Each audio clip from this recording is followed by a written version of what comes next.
Hello everyone, and welcome to this special interview brought to you by UNESCO, all in honor of the International Day of the Elimination of Violence Against Women that is observed each year on the 25th of November. I'm your host, Mila. And now, without further ado, I would like to introduce you to our special guest for today, Begonia Lasabagaster, UNESCO's Director of Gender Equality Division. Begonia, thank you very much for joining me today. Thank you to you. It's a huge pleasure to be here. Thank you. So, my first question to you would be, could you please tell us a bit more of UNESCO's work in the gender equality? Well, first of all, gender equality is a global priority in UNESCO since 2007. And the idea is that gender equality, we cannot have the best world we want, and we cannot work on science and culture and education if women and men are not working together. So the idea is that we work on achieving gender equality through and in education, that we work on gender equality to achieve climate change, that we include gender equality in all what relates to bridging the gender digital divide. And of course, this is what we are going to talk, is to make sure that UNESCO work in their mandate to eliminate violence against women. I think this is what we have done very shortly. Last week we launched it 2 weeks ago, and it's a little bit of compilation of how we can achieve these 4 objectives in the different sectors through the different programs to make sure that really gender equality is a reality. Thank you very much. And can you tell us a little bit now and explain how, in details, in practice, how is UNESCO, what's the concrete measures are UNESCO is taking in eliminating violence against women, gender-based violence in the field? Well, first of all, I think that I would like to give a little bit of data, because sometimes people think that, oh no, violence against women and girls, this is not me, this is happening somewhere else, this is happening in other parts of the world. And I think that violence against women and girls is a pandemic. It's a huge pandemic. So let me give you a little bit of data of, in general, what is happening, and also the data of UNESCO, that we work with that. So first of all, the data we have from this year, this is UNDP, is 9 out of 10 men and women hold fundamental biases against women, meaning, for instance, that women are worse politicians or women should be at home, something like that. On average, 1 woman or girl is killed by someone in her own family every 11 minutes. 736 million women, almost 1 in 3, have been subjected to physical and/or sexual intimate partner violence, non-partner violence, or both at least once in their lives. And let me give you the data from UNESCO. Working with journalists, we know in the Chilean, the publication launched in 2022, 74% of women journalists have experienced online violence, and 20% of them offline violence.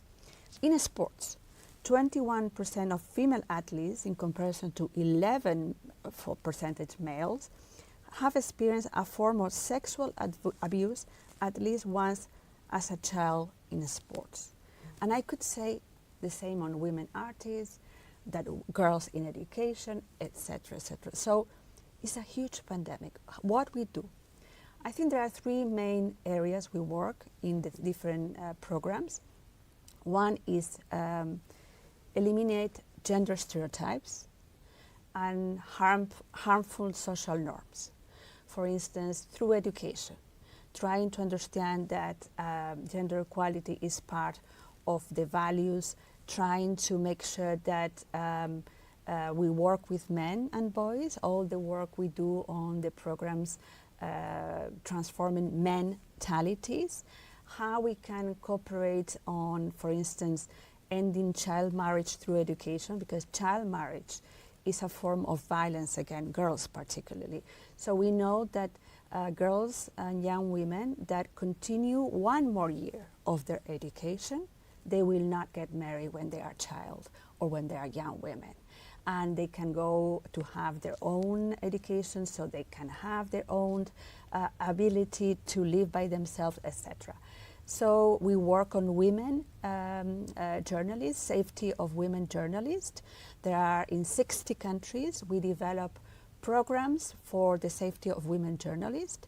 We really work on women artists and women scientists in this last conference, 42 General Conference, how we are going to develop new programs to protect women artists and to protect women scientists. And of course, we work a lot on the digital world. Mm-hmm. Why? We are looking that most of the times, most of the gender stereotypes offline are included online. So why? Because women are not part of the teams that create algorithms. Yes. Women are not part of the teams that are developing the social platforms. Women are not part of the team of the generative AI. Only 22% of women are part of this. So all the stereotypes that all of us have in our minds, imagine that only people from one side of the world were able to develop technology. Of course, they will have their own mind. That's the case of gender stereotypes and social norms that considers, for instance, if you put in generative AI, a story about 3 persons with power and 3 persons without power. Immediately, the 3 persons with power are going to be men, and the 3 persons that do not have power are women. So a lot of examples that we can talk about it. This is why it's so important to really work preventing, protecting, and eliminating social norms that are harmful and stereotypes. So it's preventing and protecting. Of and course, we don't want to get to the reparation. Okay. That also is a right, but we want to stick on preventing and protecting because it's the right thing to do. And just building on the fact what you just said, your last statistic, you mentioned that it's 23% of women that work in the 22% of women that work in the industry, in the yes. generative AI industry. In the whole technology, digital, algorithms, artificial yes. intelligence, and of course generative AI, yes. And this is maybe a good opportunity for us that recently we just launched a report called Technology Facilitated Gender-Based Violence in Era of Generative AI. And you can see the report here. You can also find the report in the comment section and download it and read it more. But perhaps, Begonia, you want to talk a bit more about the report sure. and give it some insights about it. And also, does report provide any solutions? How can we decrease the number, and how can we also fight gender-based violence in this digital world nowadays with the generative AI? For sure. I mean, this is amazing challenge, I mean, that everybody has to be aware of. And sometimes one of the things we realize is that because it seems so difficult, in general, public opinion wants to say, okay, it's too complex, it's too difficult, but it's affecting all our lives. For instance, when people ask us why online violence against women and girls is different from online violence against men. Well, first question that it seems like, yes. Why? Like the first question we ask ourselves. Well, because in all the studies we do, and this is part of our function as the division, the research, what we know is that when an attack is done against a post, a tweet, or X, now whatever, when it goes against a post done by a man, mm-hmm. normally is related to the content. Okay? It's acute harm. The same may happen with women. Acute harm, immediately, the day, the weeks, after, whatever. But when it happens against a woman, it's acute, it's an attack that is very acute. But the fact that it's not only related to the content, but also to the person, meaning is directly addressed to her as a person, like a lot of sexual harassment, a lot of vulgar abuses against her person, not what she has said. That makes that these attacks do not go down. An acute attack on the content will go down. An attack against a person will not go down. So if we repeat that, the attack becomes chronic. It's like a chronic pain. And that's why we know, for instance, that 30% of the women journalists, around 30%, they decide to get off the line because they cannot cope. And the social media and the digital platforms, they know that. So we have to prevent the attacks are not chronified. And the problem is that in many cases, technological platforms, they jump or they throw the responsibility to the victims and the survivors. And that's not correct. I mean, yes, we can learn how to protect ourselves, but I think we need to ask, and this is many of the work that UNESCO is doing in Internet for Trust and many of the work done by all the sectors, trying to understand that digital platforms they have a responsibility as the same as institutional national governments to protect the victims. So that's the difference. If we go to the generative AI, we have done in these publications a lot of exercises, models as we call, open systems, closed system. What happened here is that all of these things that I am talking are much more quick. The fake news, the fake images, the fake voices makes that is more difficult to understand what is true or not. The fact that we use avatars are much more stereotypes. So there are a lot of examples in the publication. For instance, if I'm coming from I'm a person of X race, because the stereotype of that race is X, Y, and Z, all the avatars and the synthetic histories that are going to be done related to all these things. In many cases, for instance, very sexual. In many cases, naked. And we have, in a way, our DNA has a certain DNA, meaning intellectual or education DNA, has a sense of how to read and understand if it is fake or not. But when the voices are similar, when the reading is difficult to know if it's fake or not, when the images are fake, they are so well done, for us it's very difficult to understand. So what we are trying to learn now is how we can prevent and protect within the generative AI. Education is doing a great work on that. CI is doing a great work. Culture, SHS, science in general, engineering, etc. And of course the Gender Equality Division. We are trying to raise awareness of all these things. Thank you so much for your answer. It really pictures a global understanding of the stereotypes out there against women, let's say.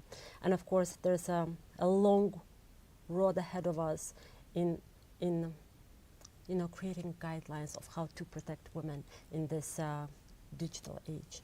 But now if we can move towards another subject that UNESCO does, it's about protecting women journalists and artists as well. So could you please tell us a bit more about UNESCO's work and how does UNESCO amplify the voices of women that work in the field of journalism, artists, and how they experience the gender-based violence, and what are the solutions? So unfortunately we have to work more on this context and more in relation to women, because women as part of the Women, Peace and Security agenda of the UN system, we know that when women are in the role of, doesn't matter, of decision maker, of journalist or activist in the peace processes, agreements are achieved earlier, and those agreements and those social services to the population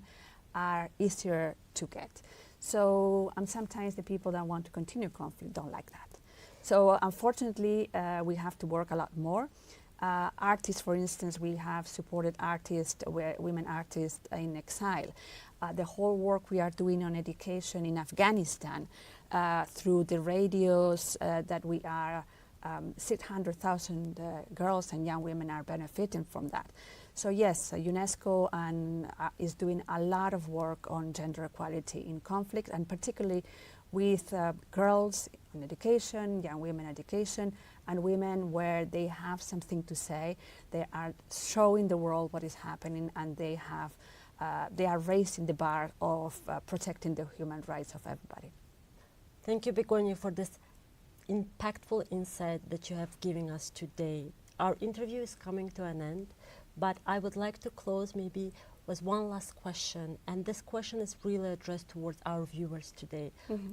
What would your advice be for people who are watching us today on how can they help us fight the gender-based violence? What can they do to make impact in this fight?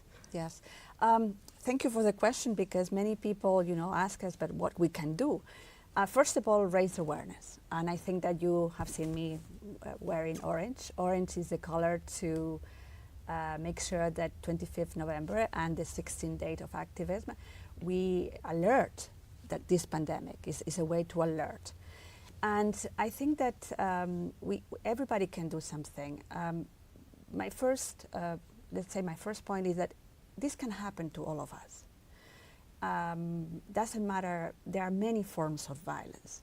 It can be online, as we mentioned, it can be child marriage, it can be intimate partner violation, it can be chemical submission, name it. Unfortunately, there are so many forms of violence, harassment at work.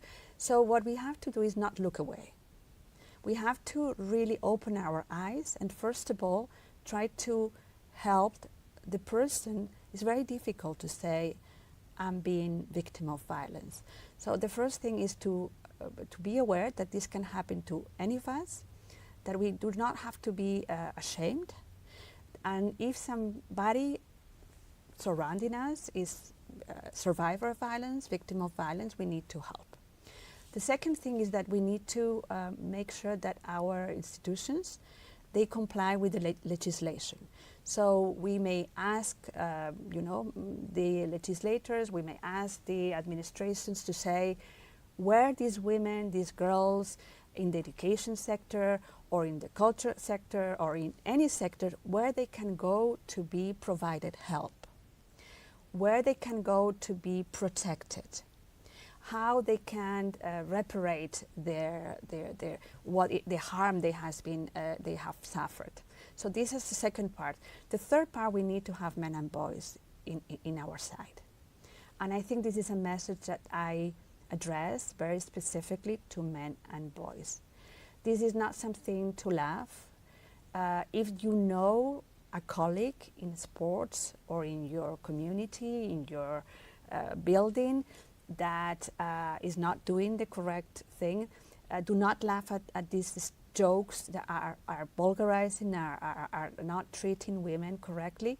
You have a huge responsibility. And I think that if you say that's not correct, many other men are not going to do it. So just raise your voice also to say, no, harassment not correct, or sexualizing, or sending pictures, or using pictures that are not correct, they are not public. You should not do that. So we count on you to really do the right thing. And of course, in UNESCO, we are going to continue working with all the stakeholders, because I think that there are a lot of work to do, and I think we are doing a lot of things, but still we hope that in a short time we can achieve violence against women for the good of the community, the society, and the world. Thank you for joining us. Until next time, and for the time being, stay informed and stay engaged.